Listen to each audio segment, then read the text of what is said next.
What's good, y'all? This is Patrick Armstrong, and today I'm drinking Blue Mind Coffee.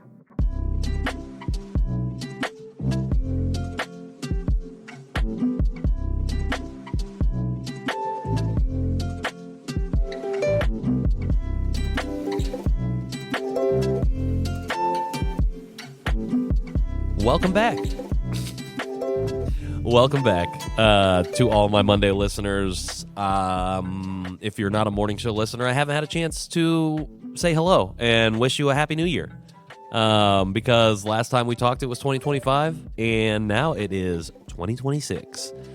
Shout out to you if you have been tapped into our Monday episodes. Last week, we talked to Representative Mitch Gore of House District 89 here in Indianapolis.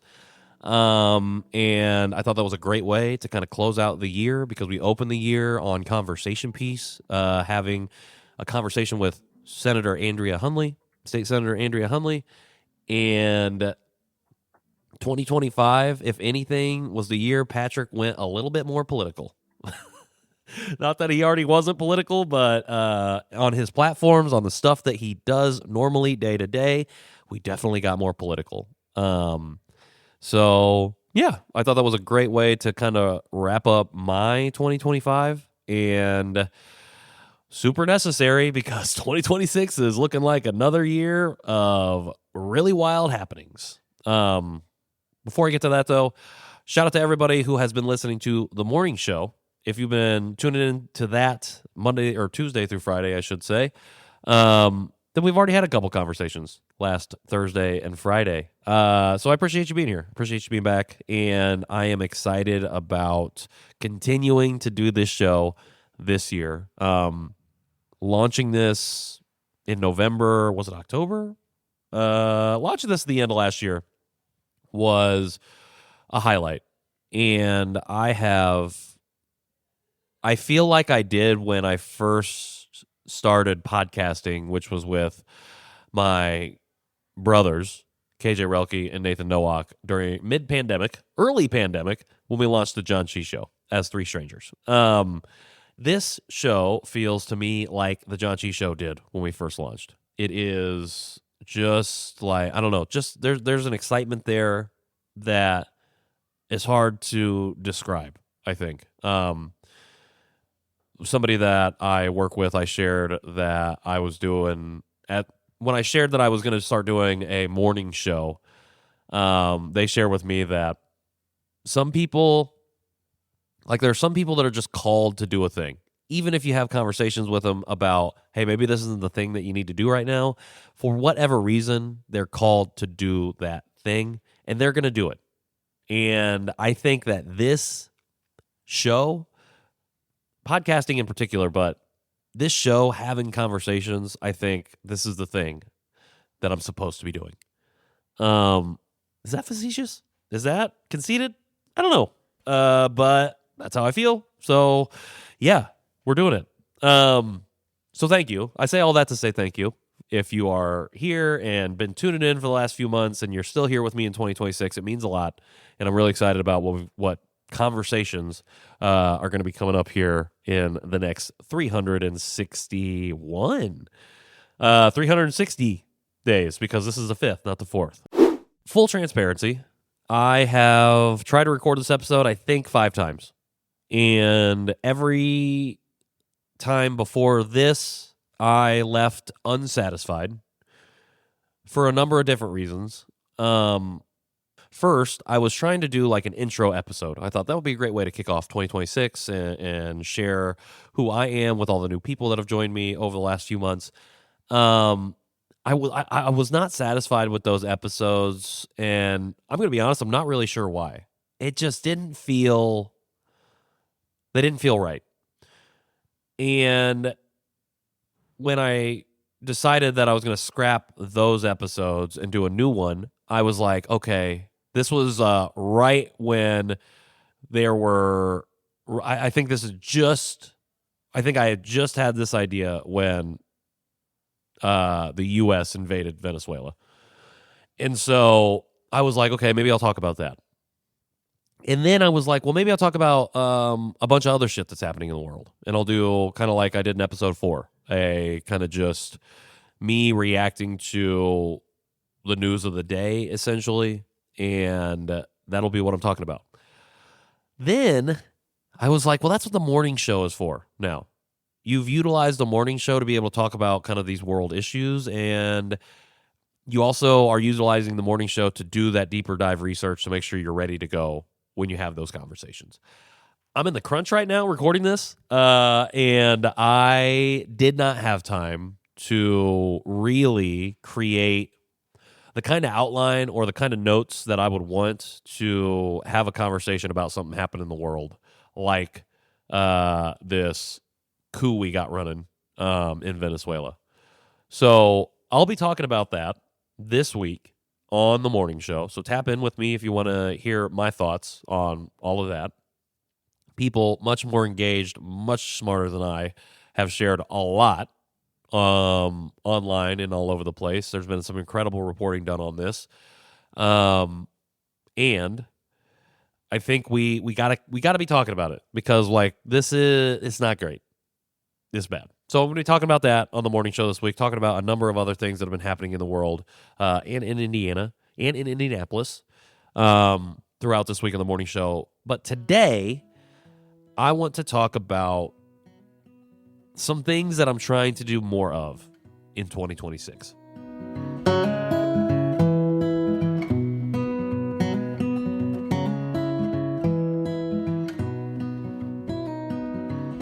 All right, so there's a lot of things that I want to do in 2026. There are a lot of intentions that I've set, a lot of goals that I have for myself. And at the foundation of all of those things, I think are these three core things that I want to focus on. I'm going to call them priorities. These are the three things that I want to prioritize the most internally when it comes to the work that I want to do on myself in 2026. So letting go, being accountable, and asking for help. So when it comes to letting go, this is something that I have been kind of ruminating on for a while. Actually, I'll link it in the show notes, but ever since Stretch, friend of the show and friend of me, released his conversation with my brother Anthony Murdoch II on the Follow D Money podcast. So that was, I think, in November. It might have been October. I'm not 100% sure. Again, like I said, I'll link it in the show notes. But one of the things that Anthony talked about was this concept of dwelling versus reflection. Dwelling is when you thinking about a thing, whether it be a memory, just a thought, whatever the case might be. You're thinking about that thing, and it is all-consuming. You cannot escape it. It overtakes so much of your capacity, mental, physical, takes up your time. It takes up everything. And when you're dwelling, you can lose, like I said, it takes your time. You can lose a lot of time because you can start dwelling at 8 a.m. and not come out of the dwell until 8 p.m. You can start dwelling on a Monday and not come out of that dwell until the following Monday, at least in my experience. So that's dwell. Reflection is when you can look at a thing, a memory, a moment, a situation, whatever the case might be. You can look at that thing. You can extract the lesson, the message, the word, whatever it is that you are meant to take from that thing, and then you can set that thing back aside and move forward. Reflection is being able to look at a thing, take the thing that you need out of that thing, and then move forward.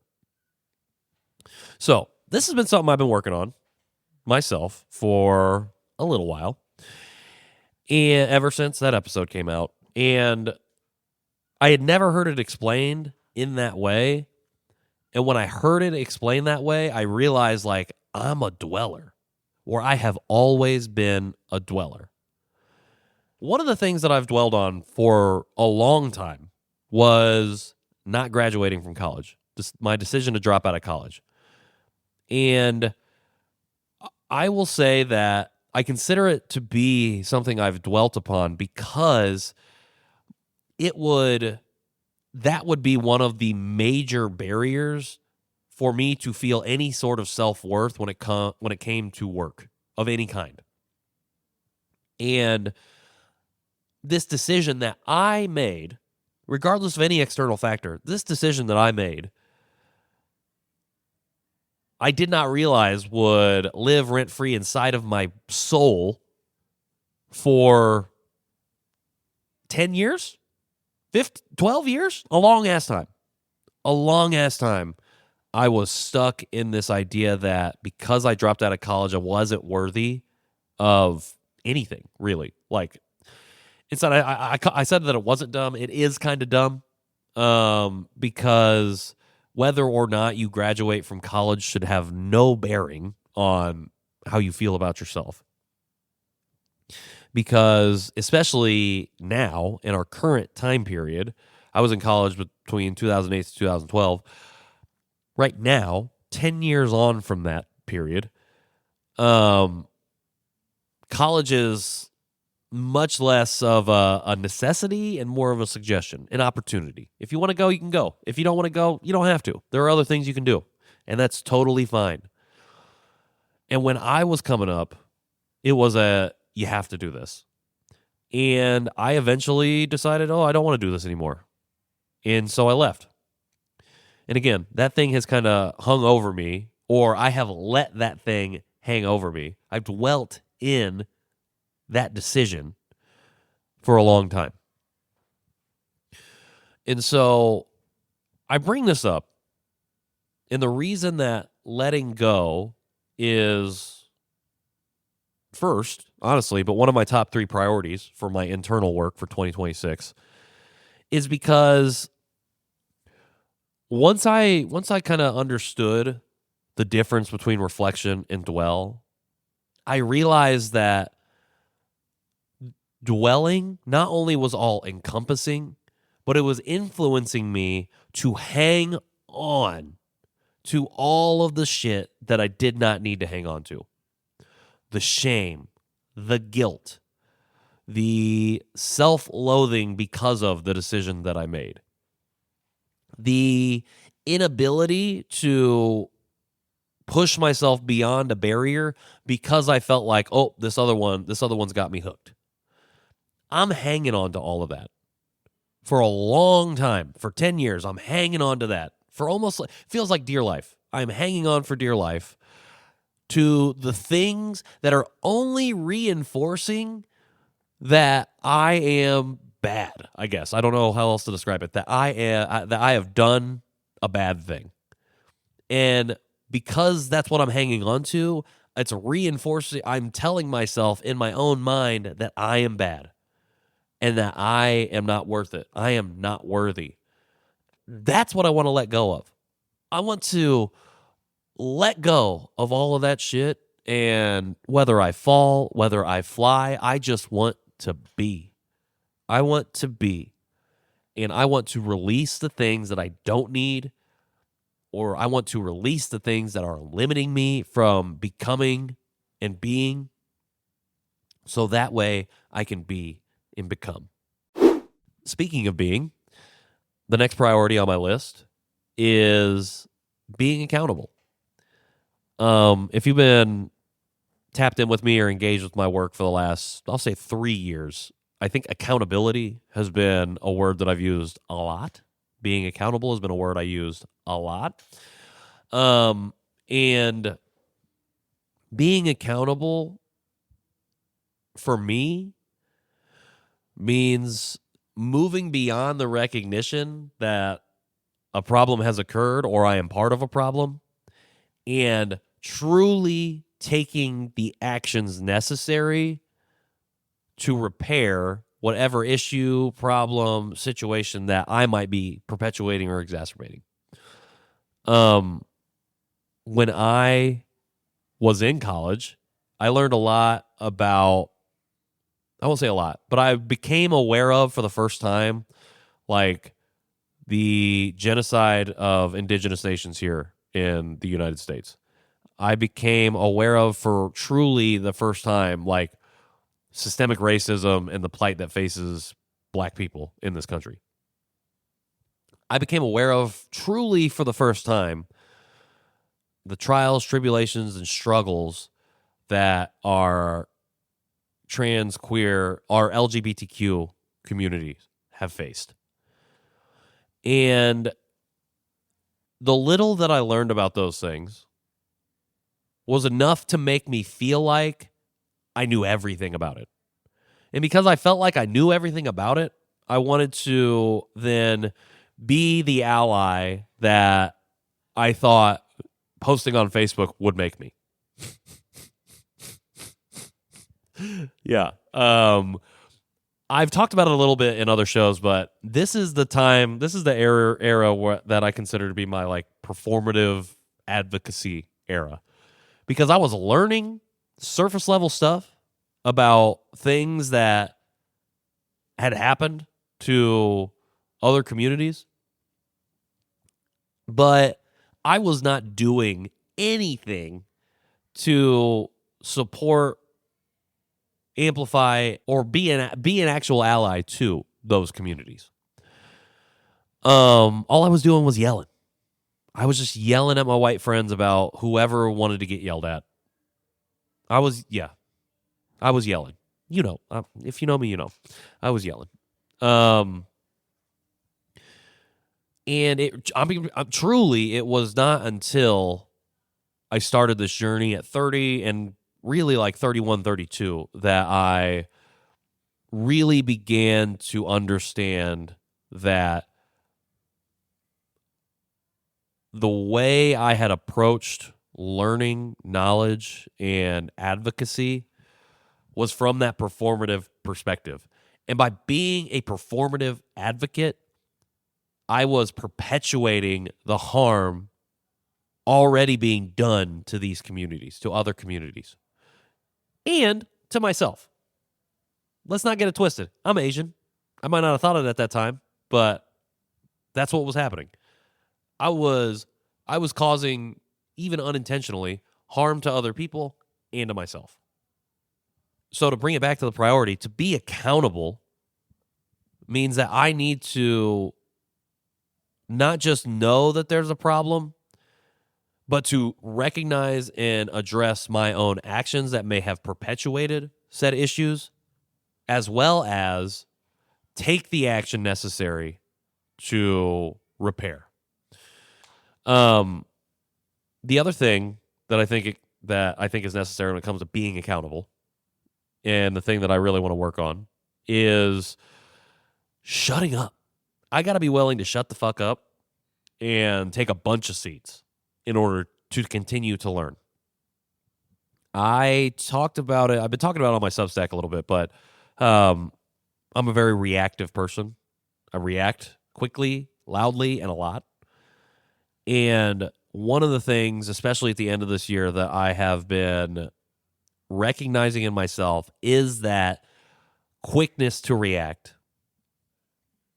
And while always willing to sit and learn and get uncomfortable, again, further understanding that my quick reaction does not necessitate or is not necessary. My quick reaction is not always necessary. In situations where you need to curb or stop racism or bigotry or whatever the case might be that's actively being done at that moment, sure, react away. I need to be reactive. Inserting myself or reacting to something that somebody said on social media because I have another thing to say, or I feel like my opinion or perspective needs to be inserted into that conversation, I don't need to be doing that. What I need to be doing, shutting the fuck up, being willing to shut the fuck up, and then to take that seat so I can learn from the people who are sharing. And by taking the seat, by listening, by reading, by doing the research, by learning, I'm in a better position to hold myself accountable, not just through recognition, but through action. Speaking of action, what good transitions I have. Speaking of action, my third priority, the third thing that I am wanting to really focus on when it comes to my own internal work in 2026 is asking for help. This is the action that I so often share with other people as a point of advice when it comes to what they need to do. It is probably the number one piece of advice that I do not take for myself. In 2026, when I don't know something, I want to ask. And I want to shut the fuck up, take a seat, and listen and learn. Growing up, I was taught to ask for help, but I was also taught that we could figure it out on your own. And I think those two things side by side put me into this cycle of faking it till I made it. I think there's a world where fake it till you make it makes a lot of sense.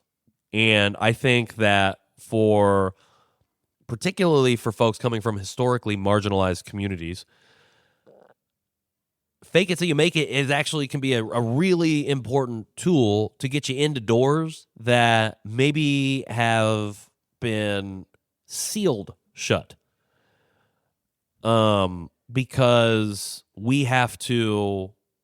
folks from historically marginalized communities have to sometimes go above and beyond in order to get that door cracked open, even the slightest.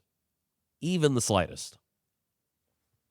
And sometimes that requires you to not ask for help, but to fucking do the thing yourself and to act like you know. And even in those moments, you are probably asking for help from other people to help you fill in the gaps and the blanks that you might need to fill in order to fake it further and make it farther.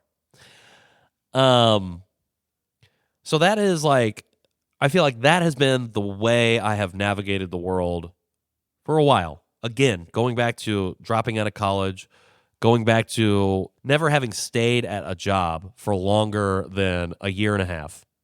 Like a lot of things fueling that cycle of I want to be accepted, I want to be loved, I want people to think I'm competent and smart and intelligent and however many other synonyms you can think of for intelligence. I want them to think all of those things about me. And if I want them to think that requires me to fake it until I make it, to not ask the question, to not ask for help. What I've learned over the last 5 years, but what has become extremely apparent to me in the last 2, has been you can fake it till you make it, but there are some things that you can't fake. One of the things you can't fake is authenticity. So I said you can use the mindset of fake it till you make it in corporate spaces sometimes in order to break down barriers that have been used to keep you out of those spaces. I think when it comes to community building, when it comes to relationship building, you can't fake who you are. I think you can lie to people. And I think you can do that if you want to, but at a certain point, you are going to be found out. People are going to realize that it's an act and it's not authentic. When that happens, rarely is it a big blow up, although in the age of social media, it very well could be. It's more of a whimper, a whisper in the wind. You just kind of get snuffed out like a candle. And it you slowly fade into the background. And I think that one of the things that made this so apparent to me is the juxtaposition of growing up in a household with parents who constantly told me that I could be whatever I wanted to be and encouraged me, empowered me to do that, while simultaneously existing in a community and a society that was saying pretty much the opposite. Every sign that I received in Rensselaer, other than from my parents, but even some from my parents, was that because I am not white, I am automatically one rung below. And if I wanted to reach that next rung, because I couldn't change my skin color, I was going to have to do whatever it was possible to try and fake it until I made it into that position. And so, like, in the back of my mind, that's what I've been doing for almost 30 years or over 30 years. That's the way I was navigating the world. And my most authentic self, what I've come to discover is my most authentic self is the person that's willing to ask for help. It's the person who is willing to admit they don't know. Especially in 2025, I realize that I have been doing the faking just to try and reach some level of clout, maybe. I don't think I was clout chasing, but I was definitely trying to be something that I don't necessarily think that I was or wanted to be. And at the end of the day, other people may have seen that, but I saw it in myself. I saw some inauthenticity. And as 2025 came to a close, I knew that one of the things in 2026 that I was going to be doing was being my most authentic self. And part of that most authentic self for me is the ability to ask for help, especially when I don't know.